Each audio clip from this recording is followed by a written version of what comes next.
Assalamu alaikum and a warm welcome to the show. My name is Anwar Mir. You are watching Let's Talk, and today we are discussing the Conservative Party leadership contest. It seems to be hotting up just like the weather, and it seems to also be quite dynamic in the sense that we have a number of people who have stood. They've been filtered down, as I understand it. Now, as we speak, there are 8 contestants for the top post.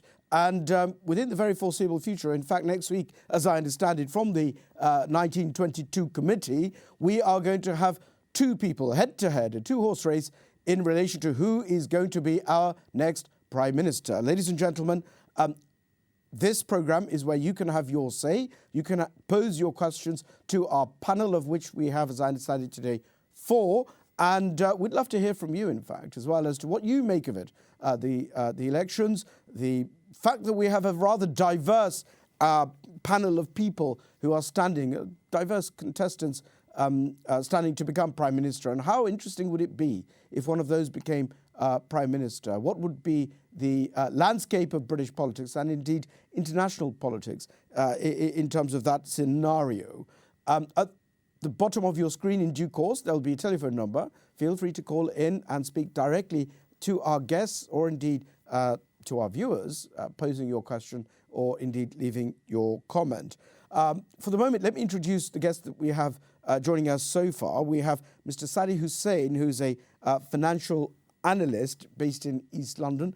And we also have Mr. Mabs Noor, full name Mahbub Noor, who's an entrepreneur, businessman, and he's based in Wales. So allow me to introduce you to them for the moment. Mabs Bhai, assalamu alaikum, welcome to the show. Wa alaikum salam, Rabbi. Fantastic to see you after a long time. How are you doing? Great to have you here. We also have Mr. Sadi Hussain, who's an economic expert, financial analyst. Sadi Bhai, assalamu alaikum, welcome to the show. Assalamu alaikum, Bhai, how are you? Alhamdulillah, thank you very much for joining us. Ladies and gentlemen, what I'm going to do now is ask my 2 guests to give us their take on what is happening in terms of the leadership contest at the moment. Perhaps I can begin with Mabs Noor. Now, Mabs, you're all the way in sunny Wales, and I appreciate you're a businessman, not necessarily aligned in any particular political leaning.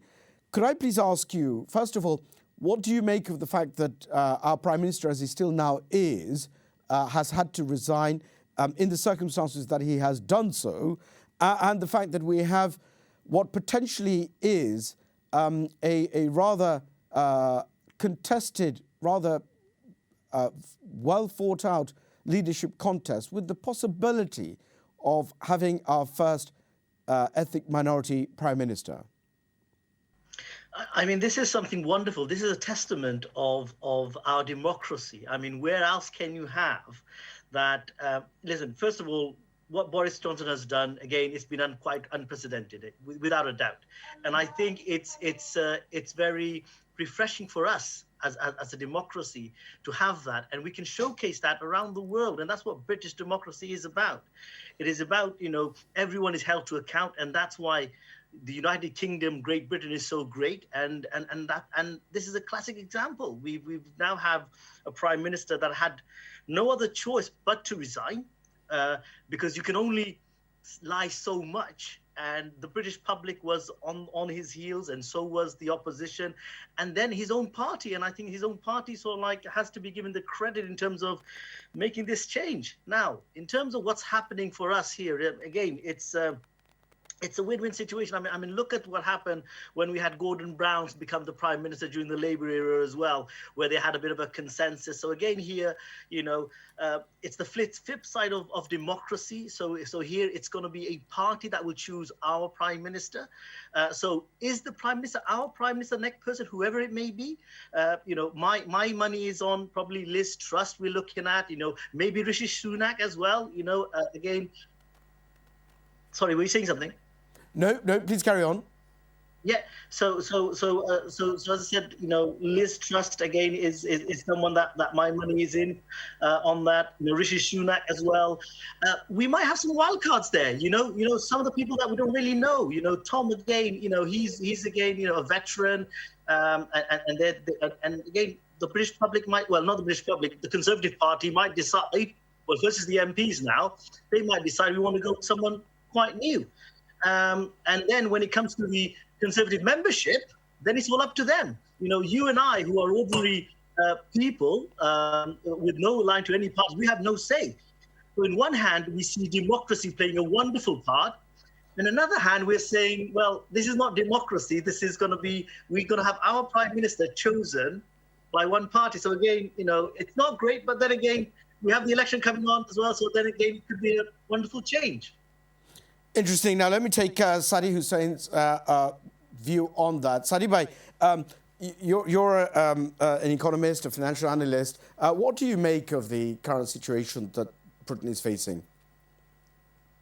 In terms of the leadership election, I think that Boris's time was up some time ago when the various reports came out about him breaking the rules, and the trust that he had with the British people was being eroded, especially the last two local elections up north. And I think the Conservative Party, if you look at throughout their history, they always choose a leader that can win an election. And what they realised was that this guy who was in charge was actually be losing them seats. And that's what they took action, as we saw recently. Well, let me just touch on something for the moment in terms of the Prime Minister's mandate or his legacy, if you like.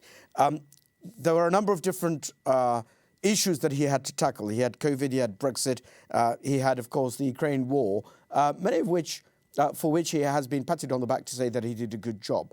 But then when it comes to the economics, when it comes to the economic policies that was under his watch, the very policies which these contenders and all the Conservative Party people, the members of Parliament were supporting Boris Johnson on, now seem to say that they were terrible and that they would reverse them and that they would replace them with different measures. In fact, tax cuts, revoking the national insurance contribution hikes, and all sorts of other measures in terms of the economy. So how does one reconcile that? Because on the one hand, you have the Prime Minister who has put in place all these measures, supported, as I say, by the Conservative Party members of Parliament, many of whom are now standing as for leadership, for leader, for Prime Minister, and they're effectively proposing that they will revoke or review or replace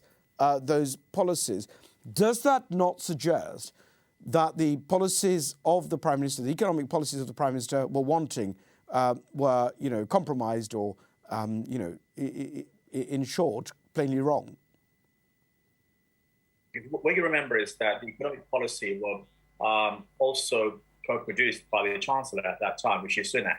So, unless Rishi Sunak was held by a gun and produced those policies, I doubt it very much it was just Boris. So it was probably a cabinet decision that made those economic policies. And what you have right now is unprecedented in the sense that we haven't seen this kind of economic outlook since the 70s, where you have rising inflation, lower growth, almost like a stagflation. And what you remember is that the Bank of England is also at fault here, not raising the interest rates earlier on. So I would say for the next 12 to 18 months, the UK faces quite a challenging period in terms of rising inflation and possibly rising interest rates at the same time. I would not be surprised if the mortgage rates were heading towards 4% towards sometime early next year or middle of next year. But at the same time, most likely we might be heading into a recession towards the end of this year or early next year. So from the economic policy that Boris has implemented, you could also put a big blame on Rishi and his department. Because at the end of the day, he's the one who raised the national insurance. He's the one who raised the tax. We've got a tax burden that is more than the last 30 years, or if I can remember. So some might say that without the blessing or indeed the instruction and direction of the Prime Minister, that Rishi Sunak, as Chancellor of the Exchequer, would not have done that. Let me move on. Let me go introduce Lord Rami. I disagree with that. Let me introduce Lord Rami Ranger. Lord Ranger, thank you very much for joining us today. inviting me. Now, you, Lord Ranger, are a Conservative Party peer. As I understand it, in 2018, you were also joint chair of the Conservative Friends of India, together We're a with... patron now. I used to be, but now I'm a patron. Yes, in 2018, I think you were, jointly, probably with Lord Rothschild, as he is now, Mr. Zach Goldsmith. And now you're a patron. As I say, thank you very much for joining us. Now, perhaps I can ask you this question first. What do you make of the fact that in terms of the leadership elections, we have a, proportionately speaking, large number of people who are not native to the United Kingdom, although they're British nationals, I suspect, but certainly of overseas ancestry. What, if any, significance do you place on that, and what difference does that make? You know, first of all, you have to give credit to Boris Johnson for having the most diverse cabinet ever in the United Kingdom. So that just shows that Boris has brought a seismic change in the makeup of the cabinet, in his cabinet. So we had lots of people from many different backgrounds, from Africa to Indian subcontinent to Sri Lanka, you name it. So he incorporated all these people to reflect the makeup of Britain as we see it today. Number two, there are so many people who have demonstrated that they could do a cabinet job with ability, with tenacity, and with vision. So you can see Sajid Javid has been a cultural secretary, home secretary, chancellor, education secretary, health secretary. So that shows the experience of Sajid Javid. Rishi Sunak has been I think, one of the best chancellor during the pandemic, COVID pandemic. He was responsible for stabilizing the economy, giving furlough, which saved a lot of jobs, a lot of lives, a lot of industry, small business was saved because the help he gave. It gave them very promptly. In some cases, they were not even due diligence, where people abused the system. But having said that, the unparalleled vaccine roll-on was also financed by his department, the Chancellor Department. So there were so many good things Chancellor done, and people liked him for what he's done. He was a caring Chancellor.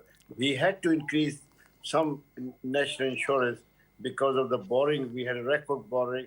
It was unprecedented times the country was facing, and due to the war in Ukraine, due to COVID pandemic, the world economy was just really not going anywhere. So we were affected by the world situation. So therefore, it was against the Conservative Party to raise taxes, but he was forced to do so. And now we have so many other candidates also. They're equally competent, capable, and it is very good for our next generation to have so many role models. You know, when I arrived in this country, we had nobody in parliament, in the Conservative Party especially. So we worked very hard to bring about changes. But this is good for the future of this country, because if, for example, I just give you an example, if Rishi was to become Prime Minister, he will have very close links with India. Record amount of investment can come from India to the United Kingdom, and the collaboration, even the free trade agreement will become a very big reality, and we will have a mother of all free trade agreement between number 4 and number 5th economy of the world. Indian population, 1.4 billion people, they're all hungry for British product. And on top of that, it will give a very good signal to the ethnic population of the United Kingdom. They will join Conservative Party like nobody, never again, because they will see this party does not care where you come from. What matters is where you're going. So therefore, these are positive developments. From the day I came, I can feel that we are now equal in politically. We already enriched this country economically, culturally, and now we are making a difference in politically also. So this is a good thing to see for the next generation. we will inspire a lot more people from the Indian subcontinent to join the politics, and they will become decision makers. Because at the end of the day, we are no longer immigrants. We're not going back. We are here. We're born here. More than 50% of people are born here. Their destiny is now linked to this country. So it's about time we take part in the decision-making process and shape the future of our country. We now have one country, one queen. We have become one. So there is no difference now where you come from originally. What matters is where we're going now together in the same ship, because each one of us make a difference to the lives of each one of us, so each other's. So therefore, we are interdependent, and I think the future is very good. Even if we don't get this time ethnic prime minister, they'll be in very high positions, building their standing for the next round. So I'm very optimistic for this country. There are laws against discrimination. Nobody can discriminate on the basis of their gender, race, religion, because that's the way a country can move forward. There are countries where systematically discriminate against section of their own population, and they create infighting, either on the basis of religion or basis of the race. That is dangerous for the country, because your country cannot move forward if there are people are discriminating. I mean, I'm here in this country. I was given opportunity, and I worked hard. Look at the Bangladeshi community. What a great contribution they are making. I mean, the economy of Bangladesh is also growing very rapidly, which is led by women. Bangladesh changed its constitution to secular constitution, where everyone is equal. I think Bangladesh is doing everything right. Unfortunately, the floods always hamper progress. Your Padma Bridge is another example that you have financed that bridge yourself without the help of foreign powers. So Bangladesh, I have a very good future. The people of Bangladesh are really working very hard, and I am proud that you are living the dream of Bangabandhu, who is centenary year we are celebrating, and the 50 years of Bangladesh independence. In 50 days, 50 years, you have made a place in the world for yourself, and people are not taking Bangladesh very seriously, and the price of freedom that you paid were worth it.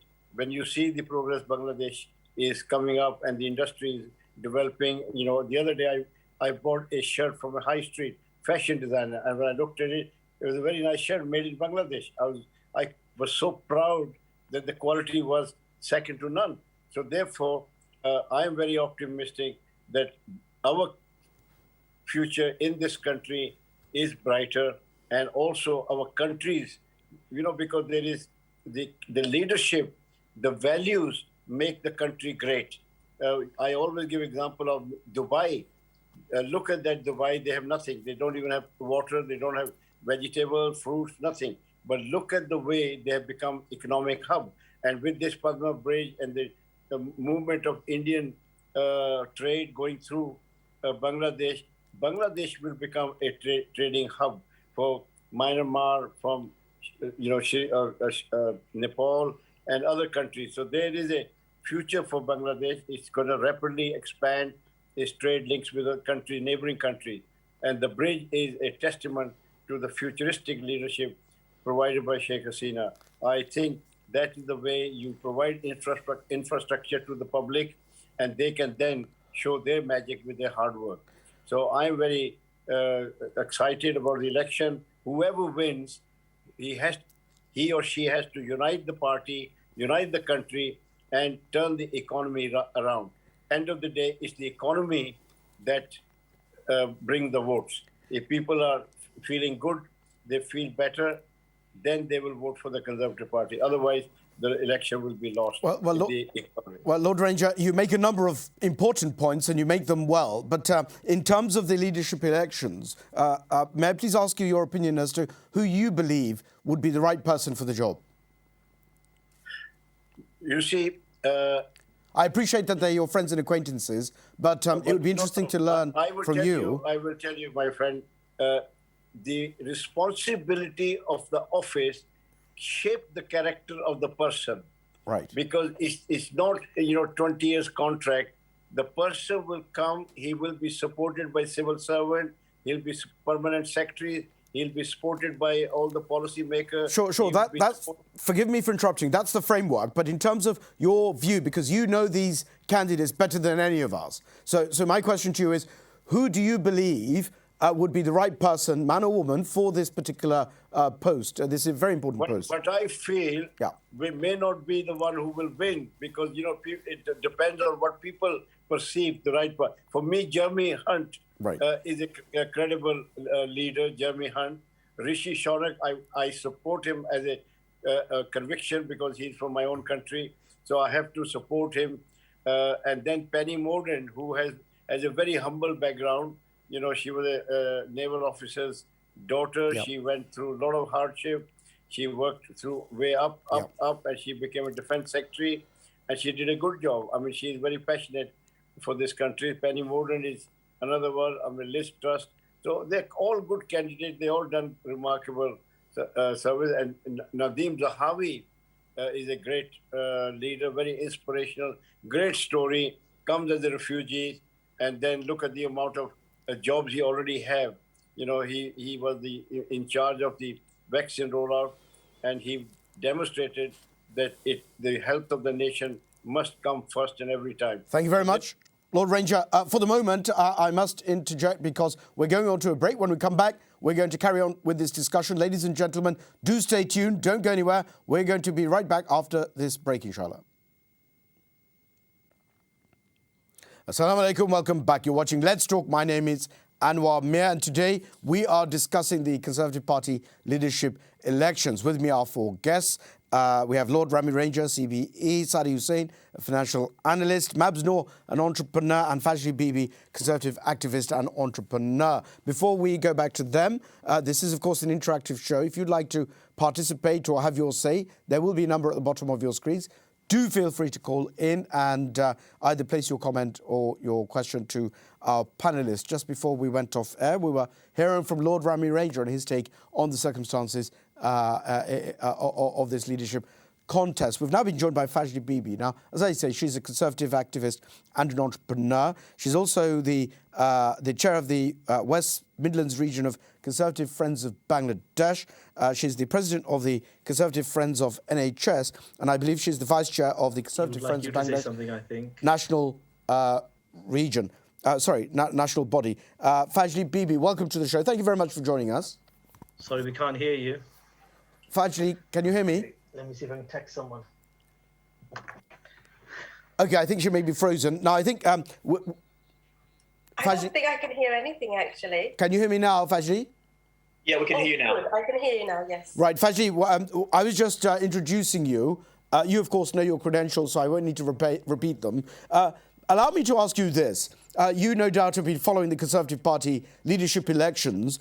What do you make of the fact that we have, as Lord Ranger was saying, a very diverse candidature, a large number of people, diverse backgrounds, proportionately speaking, very impressive in terms of the representation. What is your take on that? I think it's wonderful to see such diverse leaders coming forward, and it shows how the country has changed. The diversity of the country is changing, and our leadership actually demonstrates that. And one of the credit I would say to the Conservative Party, they're not just talking about diversity, they are showing diversity, and the leaders who are standing shows that we are ready to take on a new leader from a diverse background. And also, Conservatives have always been the leader in this area. If you think about, we've had 2 female prime ministers. No other party has ever had a female leader, female prime ministers. So we have been actually showing the way to everyone else. So I'm proud of representing the Conservative Party here today. Right, okay. Well, look, my question was in relation to the leadership and in terms of the number of people from ethnic minority backgrounds who are standing.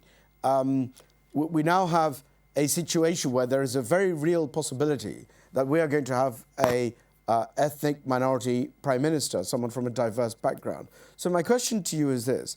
In the event that we do have an ethnic minority prime minister or prime minister from a diverse background, say, for example, Mr. Rishi Sunak, Chancellor, as he then was, and now, of course, the candidate for prime minister, what impact would that have, or what message would that send out to not just our own community, but people of all backgrounds and creeds and races in the United Kingdom, in your view? Well, I think it shows a message of inclusivity and also the time that we have actually changed. I mean, Rishi Sunak, I have a lot of respect for him. He's such an amazing guy who's very humble every time I've met him. And I have to admit, he has got the credibility, he's got the skills. And it's not about the diversity, it's about who has the skill set, who has the leadership ability to represent the country, because we are not just finding a leader of a company, it's a leader of the whole country. And it is so important that we have someone who can be not just the voice of the country to the whole world, but also represent the diverse community that the UK is made up of at the moment. So I do think that, it demonstrates the leaders who were the cabinet members. If you look at the cabinet, they've all been very diverse, from Sajid to Rishi to many of the other cabinet members. But now the leadership contest also shows that the party has supported and empowered people from a diverse background, also from female, to come forward to represent the country. And I think I'm proud of that. And I do hope that we either get Rishi or a female leader, which will be amazing for us. Tell me this, you're obviously very proud that the fact that your party seems to be accommodating and indeed encouraging the progress of members from the ethnic minority communities. But why is it that we don't have a single member of parliament from your party? Why do you think that is? It's not about having anyone. There is a process to go through to get onto the approved list. That process is very rigorous, and people. Are you saying that the Bangladeshi community is not good enough to become a member of parliament or a candidate for member of parliament for your party? I never said that. I've never said that. I'm not saying that. I'm just saying that we need to put ourselves forward. Unless we put ourselves forward, we cannot get onto that list. So it is important that people, and I encourage everyone to put themselves forward to say, yes, I want to be a candidate for parliamentary. Well, why do you think it is? Why do you think it is that the British Bangladeshi community, the prospective candidates, they're not putting themselves forward for your party? Well, I'm not sure why they're not, because I know in the last local election, especially in Birmingham and across the country, we had many Bangladeshi local councillors that came forward to represent the party. In the parliamentary election, we do need to have a diverse representation, but I think I would also encourage people who are watching this, who are member of the party, to put themselves forward. But that wasn't my question. My question to you was quite simple. Why do you think that members of the British Bangladeshi community do not put themselves forward as prospective parliamentary candidates for the Conservative Party?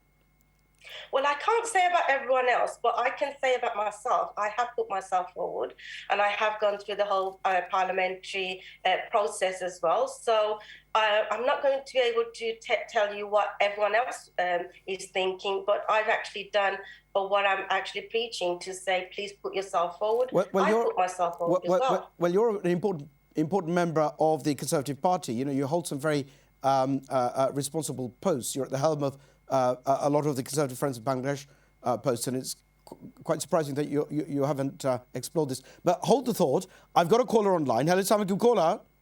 Walaikum assalam wa rahmatullah barakatuh. You're live on air. What would you like to say? I've been listening to the debate, and I've seen how members of the ethnic minorities are really celebrating the fact that we have diversity in this candidate selection. But I'm just going to say, hold on. And the reason I'm going to say hold on is I don't see what we're celebrating, because diversity isn't the issue that has got us here, it's integrity. And all these candidates that you are saying from the ethnic minority, they have been associated with the problem in the cabinet by association. So those people who are part of the problem, I cannot see how they're going to find the solution. Well, look, isn't the position quite simply this? What Lord Ranger has said and what Fajli Bibi have said is right, isn't it? The fact that that you have such a broad spectrum of people from a number of different backgrounds just illustrates, reflects and mirrors the country as we have it, and the fact that we have some very able people, not only in the cabinet, but who have been able to put themselves forward for Prime Minister of one of the most respected countries on earth. Are they not right? Why do you say that the issue is a red herring or something that should not be celebrated? The reason I say that, from our ethnic minorities, our culture and our religious heritage, what I want to say to you and the message I want to convey is that we don't need candidates that reflect our interests. We actually now, maybe, a few decades ago, that might have been acceptable, but now we need candidates that are going to represent our interests, reflecting our interests, contemplating our interests. We don't need that. We actually need candidates that have the courage to stand up for integrity and our ethnic minority values. But hang on. If you're going to have a Prime Minister, that Prime Minister is not just for one contingent or one quarter of the country. They are going to be Prime Minister for everyone. Surely you're not suggesting, are you, that they should be providing preferential cognizance to a particular community or race or representation of a particular faith? You're not suggesting that, are you? Well, what I'm suggesting is you have diversity, but you also have to represent the interest. And every candidate that has been in that position, I think the reason why they've struggled is they're trying to appeal to everybody. And by appealing to everybody, they actually are appealing to nobody. Interesting. Lord Ranger, what do you make of that call? Our caller seems to suggest that there should be some sort of staged approach or indeed a particular regard for a particular community. Is it not the case that a Prime Minister should be representing the entire country? And of course, if they do have a background of a particular race or religion or what have you, it may shed light on the number of glass ceilings that they have had to go through and quite simply have our respect for having done so. Let me give you, the caller himself said integrity. Integrity is very important. And then he said the person who's elected should show some interest in our community. Integrity means that he will treat every citizen as equal. That's the integrity. Number two, the very fact these people resign, they resign out of their integrity. They could have carried on. The very fact they were the first to resign, Sajid Javid was the first to resign, and then Rishi Sunak followed him afterward. And then one by one, they all resigned because they realized that they are now in a situation where the sleaze is getting beyond control in number 10. And the Prime Minister is not taking notice of public opinion or the newspaper articles or whatever. So therefore, the last straw was the last option they had was to resign, which they did. And that demonstrated their integrity.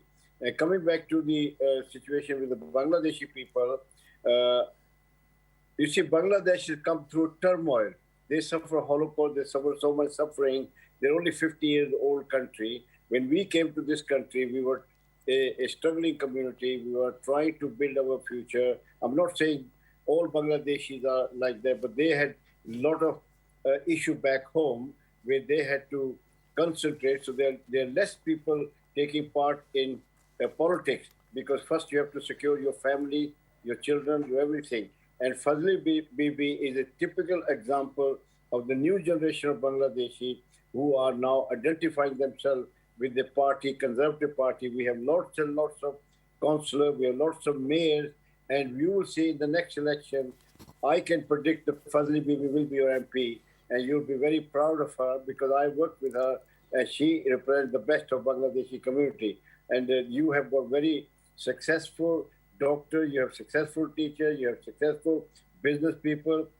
All the best restaurants are run by Bangladeshi. So you are working your way up, and day by day, you will see more and more people joining the Conservative. And if we have an ethnic prime minister, that will bring a floodgate of support, because at the moment, people have perception that the Conservative Party is a party of the rich and elite, which is far from true, because Conservative Party has values. The value is allowing people to realize their ambition, realize their dream, giving them less red tape, giving them facility. For example, under the Labour Party, we were the sick man of Europe. Nobody could afford to buy British. If you remember, buying British was so difficult. The British airline was in crisis.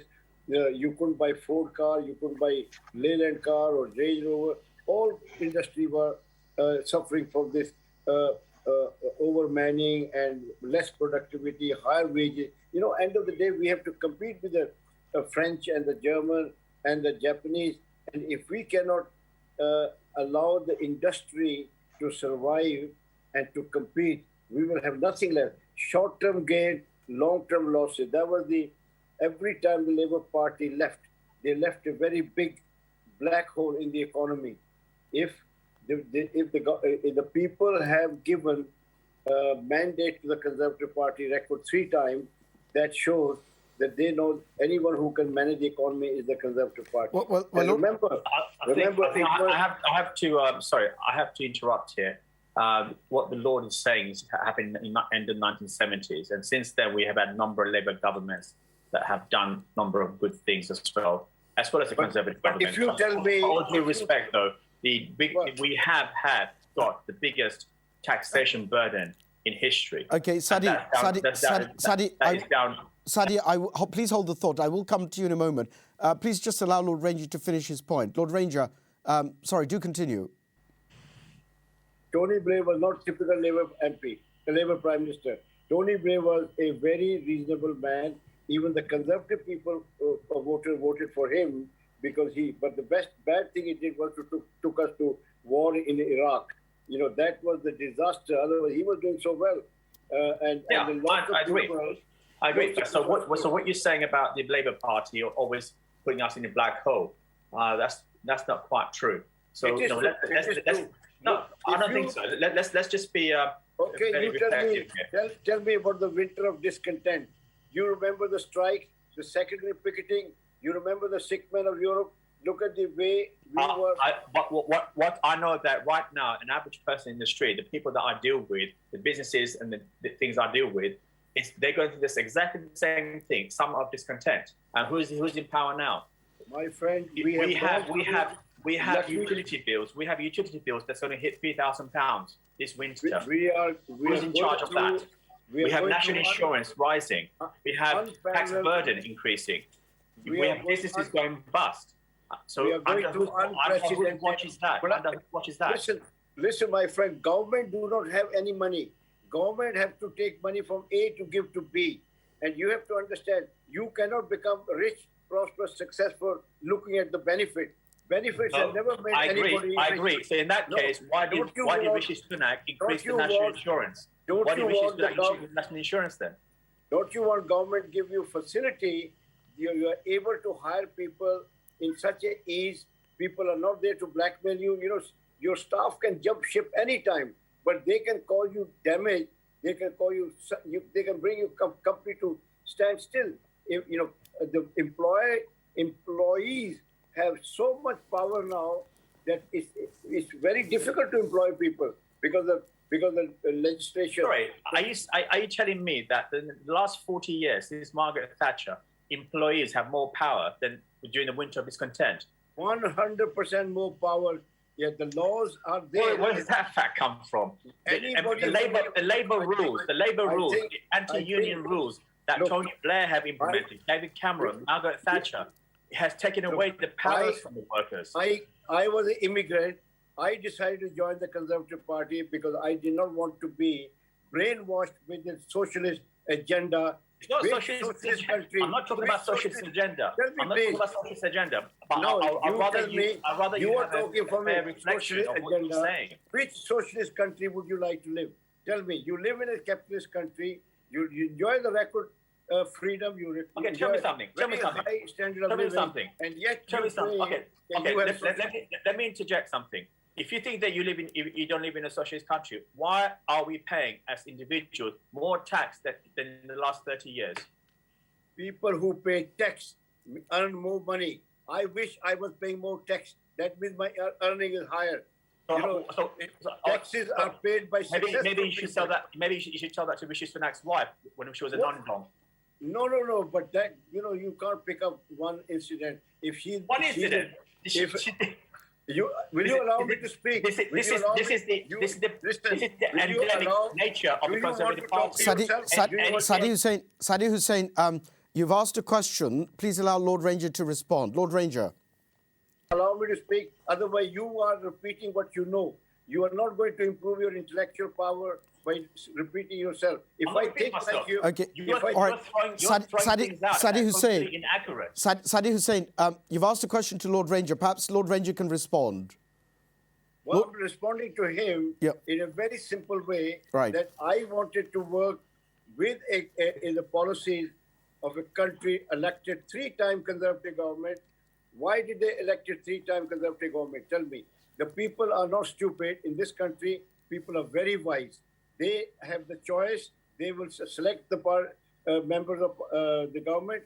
And also, you have to remember, we have delivered Brexit. It was such a difficult decision to make. And the Brexit has caused a lot of uncertainty. But remember, in the long run, our economy is now improving more than the European. Our inflation is more than European. And it's going to now we'll be able to control our borders. We'll be able to control our destiny. People will not be able to come from Eastern Europe or wherever and reduce the wage cost in this country and be exploited by unscrupulous employers. So Brexit has got a long-term implication, and the benefit of Brexit will come not instantly. Within 5 years, you'll see we will have the same. We had 10 million people have come since we joined the EU into Britain. We don't have that many houses. We don't have that many schools, hospitals. So there is so much burden on NHS. So therefore, if you can't control who comes to your house, you can't control your destiny either. Sadi Hussain, sorry, Lord Ranger, I'm going to... Sadi Hussain, 30 seconds to respond to that, and then we'll go into a break. Right. Sadi Hussain, very Since briefly. Brexit, we have never had any benefits. We've been having around about 35% into the price hike. So please tell me where the benefit is. And I think you should go back to... Talking to you, I can tell you, you're not a successful person. You will never be unless you change your thinking to change your results. Excuse me. No. Thank Well, hold the thought. We must go to a commercial break. For time reasons, we will pause there. We will be coming back in a brief moment. Do stay tuned, and we will rejoin this conversation. Assalamu alaikum, welcome back. You're watching Let's Talk. My name is Anwar Mir, and we are discussing today the Conservative Party leadership elections. With me are 4 guests. We have Lord Rami Ranger, CBE, Conservative Party peer. We have Fajri Bibi, Conservative Party activist and entrepreneur. We have Mabs Noor, who himself is an entrepreneur, and Sadi Hussain, a financial analyst. Just before we went off air, we were having some discussions on this. And just before we revert to our panel, I think we've got a couple of calls. So perhaps we can take those calls for now. Hello, caller. Assalamu alaikum. Hello, caller. If you turn the volume down on your television, there is a slight delay. Hello, Assalamu alaikum, caller. Let's go to the next caller. Hello, Assalamu alaikum. Salam. You're live on air. What would you like to say? I'd like to say one of your guests who says that after, I actually voted for Brexit. He said after Brexit, the immigration will be cut. Yes, they have stopped Eastern European coming in, but all the South Asian students coming into this country, now they can bring their spouses. So the millions of them flooding from South Asia and Africa, bringing their spouses. But hang on a second. I just want to, so immigration has not been sorted. Hang on a second. Let me ask you this. you're using words such as flooded. Students have always been allowed to bring in their spouses, pre-Brexit. Yeah, the students are bringing, okay, and they're bringing the spouses. They've always been allowed to do that. Brexit's got nothing to do with that. Back. Brexit's got nothing to do with that. Back. So immigration has never been, will never be solved. Now, hang on a second. Where is the nexus between Brexit and students? Students have always been allowed to come to the United Kingdom to study, as long as they tick all the boxes of entry clearance for that purpose. And of course, their dependents can also follow. Why is there a connection between Brexit and students? I don't understand. Students never goes back, majority of them. But what's that got to do with Brexit? I mean, that's a totally different debate. He said, one of the guests said that he stopped. And how do you know that students never go back? That's a smear, isn't it? No, that's not. That's the fact. On what basis? Where are your statistics? Statistics, of course, the government doesn't publish this kind of statistics. So where do you get that information from? Because we get information. We meet this kind of people regular. No, but I don't understand. If somebody has a right to exercise a particular leave to remain in the United Kingdom, if they comply with the immigration rules, what's the problem? No, there is no problem. But I'm saying that the problem is he's talking about immigration and they are cutting immigration, which is not correct. Because I see. Students should be part of the immigration system as well. Okay, I see. Let's go on to the next call. Hello, Assalamu alaikum, caller. Hello, caller. Hello, caller. I think you're live on. Hello, Assalamu alaikum, caller. Yeah, hi. Can you hear me? Yes, I can. Yes, I can. What would you like to say? Yeah, listen, I'm a bit confused by all of this. I don't know what to make of it. I mean, what are we talking about? Are we still talking about the Conservative leadership contest, the race? Yeah? Well, what would you like to say? Well, I'm just saying, look, I don't think it's going to make much of a difference which one makes it. They're all backstabbers, aren't they? Think about it. You know, Bojo, he himself backstabbed, what's the name, that Theresa May, abysmal. Listen, if anyone wants to brag about how the Conservative Party had those two women, wow, such great women, weren't they? Maggie Thatcher was hated by everyone around here. And this one, she was abysmal. She's embarrassing. She had to leave. Old teary-eyed rubbish. So look, my friend, no matter what happens, if you look at the current lineup, two of them are gone now, isn't it? The Pakistanis with the Arab names, Rahman, nobody knew who he was. And the other one, Sajid Javid, my God, they look like Bond villain Minimi. Right, he's gone. Who else is left? Rishi Rich, I don't think he'll make it. He's not white enough. And racist Britain is not ready for brown or black, and there's this African woman there with an African name. She's not going to make it. I've never seen her before. So really, listen, my friend, what's left? And all this window dressing is a joke.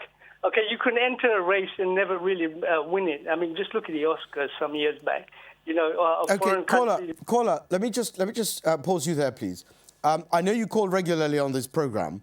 I suspect we can have a bit more decorum and a bit more courtesy and respect for the individuals who have put themselves forward for what is a very tough job. And they are accomplished and they have achieved. The fact that many of them were in the cabinet speaks volumes about their competency.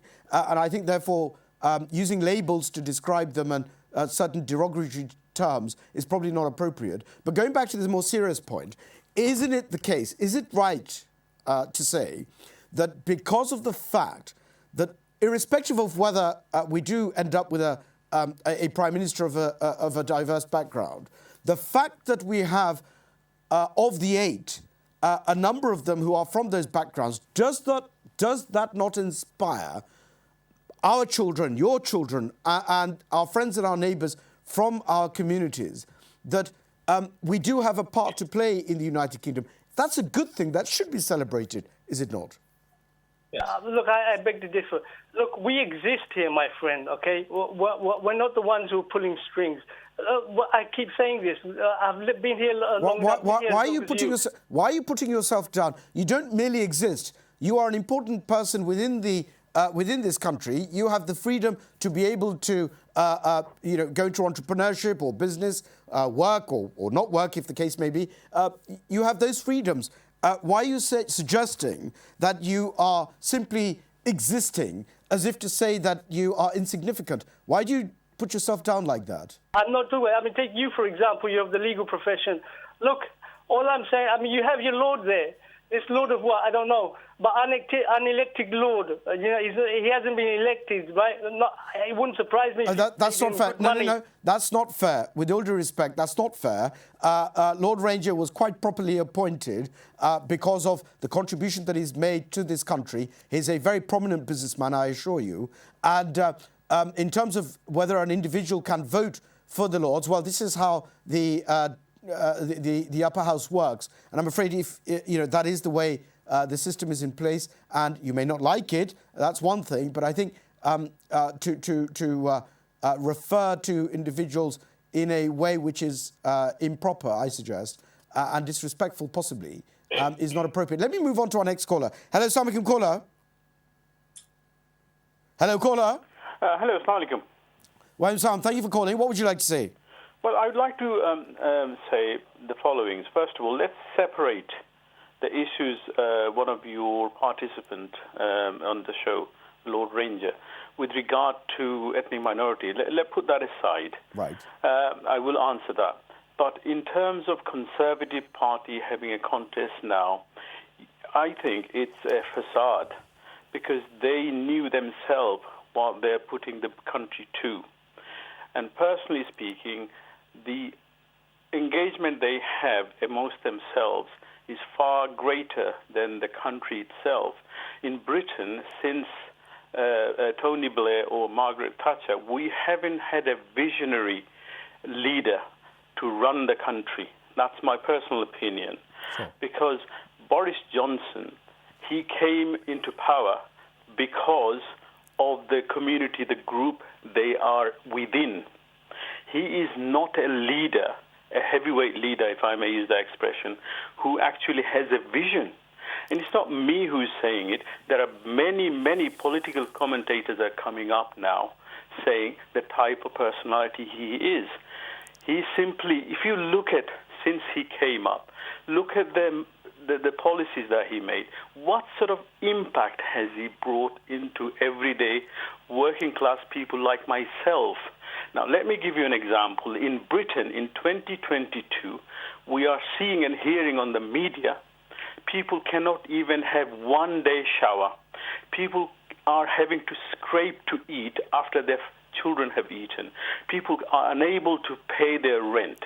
I'm in a profession where I also know people are crying over the phone when they have debts going through the roof they cannot afford. Bailiffs are knocking on the door. These are the issues we are facing every day. And I'm in a profession where people are, being thrown out of their properties. Now, going back to the minority ethnic community, that is totally a different topic. I'm really pleased that he does have a diverse, community representing Parliament, as well as his cabinet. Similarly, it was Labour Party who initiated it. Conservative followed. Now, I would be applauding Rishi Sunak or others, minority ethnic, going forward and becoming leader of the nation. That's absolutely fine. That is, it's a plausible thing. I mean, it's about time. As well as many of your guests know, people in the 40s came into Britain. Now 2022, when we are having an opportunity to knock on the door of the highest echelon of the country, that is fine. But how are they going to deliver to us as normal, ordinary folks who are paying our bills, which are going through the roof? These are the things we need to talk about. How they, connect with India as the fourth largest or fifth largest economy. Right. Point well made. I must move on. We've got a very short period of time left. Sadi Hussain, just before we went off air, you were making some observations. What would you like to say? Well, for me, I think the pandemic definitely hasn't helped in terms of Boris's vision or his prime ministership, and it also hasn't helped that his personality is the way it is. But if I was a Conservative Party member or potential MP, I would seriously consider any MP that was in that cabinet, because they're tarnished. And hence why I think Rishi is very much closely tarnished with Boris's reputation. And for me, that plus non-dom status issue will come back and bite him. I think people have lost faith in him. Well, is it not the case? Is it not the case that if his colleagues, for example, support him and he ends up being prime minister, then in due course, next year or whenever the election is called, it will be the people to decide whether or not he is, as you say, tarnished by the association with our current prime minister. I'm not saying that his party won't vote for him. There's two different questions going on here. The question I would ask if I was a potential Conservative MP or current MP is that would Rishi Sunak win the next election? Because he's too closely linked with Boris. He had opportunities way before this resignation last week to resign, but he didn't. And in fact, he also broke the rule as well in terms of the fines that he got. A number of people were in the cabinet. The Prime Minister's cabinet, so many of them who are standing to be Prime Minister were associated. True, but not as closely as Boris. Perhaps. The Chancellor. Perhaps. That's the number two. That's the first thing. Secondly, he has seen, under his guardianship, he has seen the biggest rise in taxation, national insurance, when his own MPs were pleading with him not to raise national insurance. We are seeing corporation tax rising, which will hit the Bengali businesses on a massive scale. All right, let me move to Mabs. Mabs, you had some observations on Lord Ranger's comments. Well, Lord Ranger's and one of your observations as well, which I want to come back to. So first of all, let's address Lord Ranger's comments, where Lord Ranger said that Brexit was good for us. Unfortunately, I'm of the other opinion of the 49% who think that it wasn't so good. I think you raised an interesting question regarding the Conservative Party in general, in terms of, is the Conservative Party inclusive, and in terms of why aren't Bangladeshis joining the Conservative Party in flocks? And I think the conclusion is here. I think this diverse cabinet, you have to give only one person the credit for that, and that's Boris Johnson. Okay, at the end of the day, Boris Johnson is a brilliant strategist. He was Mayor of London, and he created that. Now, the Conservative Party is a different kettle of fish. Is the Conservative Party ready for an ethnic minority leader? I don't know, because I can't really see that happening. Look at the first round. Sajid Javid, a wonderful guy, knocked out. Wonderful. Do you know what I mean? So again, well, Rishi Sunak is leading the polls. But Rishi Sunak is leading the polls, and it seems to be the case that if the opinion polls are anything to go by, he seems to be the one that's very likely to end up being Prime Minister of the United Kingdom. No, well, definitely maybe with his fellow MPs, but don't forget, we're living in a world whereby it's a mob rule. Look what happened in America. We had someone like Trump, become president. But that's a different question. That's a different question. Is the country ready for a Rishi Sunak premiership? What would you have to say about that? Do you think they are? Is the country ready? Listen, we live in a country which is quite challenging, and I don't think the United Kingdom is there yet. I think we're on the path to become a country which has a premier of a black community like America. I don't think we're there yet. Well, if for example, the people aren't choosing. Come September, if we have Rishi Sunak as Prime Minister of Great Britain and Northern Ireland, would you say that this country has outdone itself and prematurely? Is that what you're saying?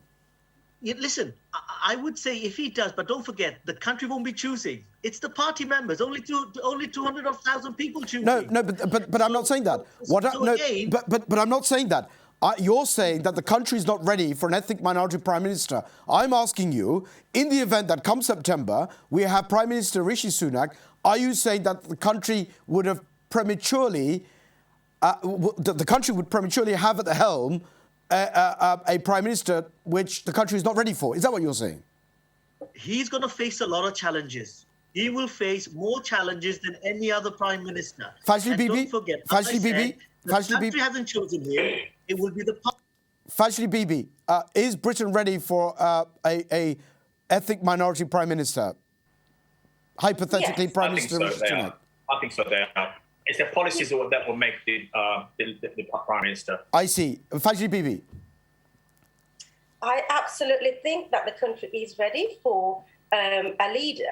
And I don't care what diversity or ethnicity they come from. But that's not my question. It's not about whether it's not that's not my question. That's not my hang on. That's not my question. I don't care whether you care or not. My question to you is Great Britain ready for a ethnic minority prime minister? That's what I'm asking you. Yes, of course it is. Lord Ranger, final comments. We've got about a minute. You are as high as one can get in the Conservative Party in terms of your achievements itself and the posts that you hold and the associations that you have. If come September we have Rishi Sunak as Prime Minister, I appreciate what you say about the inspiration that it will provide for the United Kingdom, the children, whether they're from various backgrounds or whether they're from no particular background. And also what you say about fostering the closer ties to one of the greatest economies of the world, namely India, and further afield. Do you agree with Mabs Noor that the challenges that will be faced by Prime Minister Rishi Sunak would be insurmountable? Can I just say two things first before? First of all, the person who said I was unelected peer should know that I am the only one to have received Record Queen's Award 8 times, 6 times for business, twice for personal service. And my business is in 130 countries. I sustain thousands of British jobs, and this is why I was made the peer. So he should check. I did. It's Lord Ranger, I did correct. Elected. No, Sadi, I don't have much time. Literally 30 seconds. Finally, and Lord Ranger, I did correct the position. Okay, yes, but go ahead. Finally, Brexit is very good for the people outside European Union. Now they can come on merit. People from Bangladesh can come. People from India, Pakistan, Sri Lanka, Africa, they can now come on their merit. Before, the people of Europe had the right to come here. That's why Brexit is good for the diversity of this country. And finally, the country is ready. They are not giving 20 years contract to the Prime Minister. He can be kicked out within 3 months if he doesn't perform. This is a democracy. Everybody Lord has Ranger, an opinion. Thank you very much. I must stop you there, only for time reasons. Ladies and gentlemen, thank you for joining us. Thank you, of course, to our panellists, Fajli Bibi, Mabs Noor, Sadi Hussain, and Lord Ranger. Thank you to you for watching. I hope it's been an interesting show. Do stay, do stay watching Channel S Television. Keep us in your duas, inshallah, and we see you soon. Assalamu alaikum.